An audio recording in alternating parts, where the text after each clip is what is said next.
Hello সবাইকে, good morning. এখন বাজে সকাল 8:30। তো আমি এর আগের দিনে যে ডিমের ঝোলটা রান্না করেছিলাম সেখানে তোমরা অনেকেই কমেন্ট করেছো যে আমার রেসিপিটা তোমরা জানতে চাও। তো আজকের ভিডিওটা তোমাদের জন্য। তো সেদিন আমার রান্নাঘরে কিছুই ছিল না, না ছিল আলু, কাঁচা লঙ্কা, টমেটো, এগুলো কিছুই ছিল না, জাস্ট ছোট্ট একটা আলু ছিল। তো সেটাই আমি ডিমের সঙ্গে সিদ্ধ করে নিয়েছিলাম, আর পেঁয়াজ কুচি আর কাঁচা লঙ্কা আর কয়েক কোয়া রসুন থেতো করে নিয়েছিলাম। তো ডিমটা ভেজে নিয়ে তারপরে ফোড়নে দিয়েছিলাম তোমার 5 ফোড়ন, আর আলুগুলো দিয়ে একটু ভাজা ভাজা করে হলুদ নুন দিয়ে একটু ভাজা ভাজা করে ঝোল দিয়ে দিয়েছিলাম। তারপরে ঝোলটা যখন একটু কমে আসবে, আলুগুলো নরম হয়ে যাবে, তারপর দিয়েছিলাম ডিম, আর সবার শেষে একটু জিরে গুঁড়ি।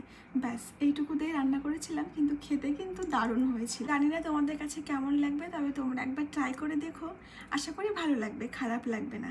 তো চলো, আজকের ভিডিওটা এই পর্যন্তই। সবাই ভালো থেকো, সুস্থ থেকো, দেখা হবে নেক্সট ভিডিওতে। টাটা।